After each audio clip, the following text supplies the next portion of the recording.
အခုဒီဗီဒီယိုဖိုင်ကိုကြည့်နေတဲ့ခုနှစ်ရဲ့သားသမီးမိတ်ဆွေတွေထဲမှာစနေအင်္ဂါဗုဒ္ဓဟူးတောက်ကြသားသမီးတွေပါတယ်ဆိုလို့ရှိရင်ရုံကြည်ကြည်လေးနဲ့ share ပေးသွားပါ like ပေးသွားပါအပေါင်းလေးကိုနှိပ်ပေးသွားပါ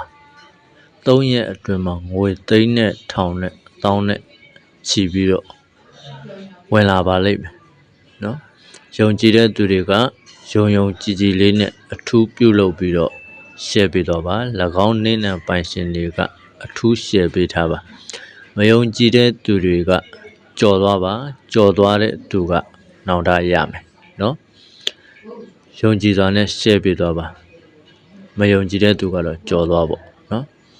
ကဲအားလုံးပဲအပေါင်းလေးကိုနှိပ်မယ် comment ထဲမှာငွေတွေဝင်ပါစေဆိုပြီးတော့ဝင်ပြီးတော့မှန်သွားပေးမယ် like ပေးသွားပါ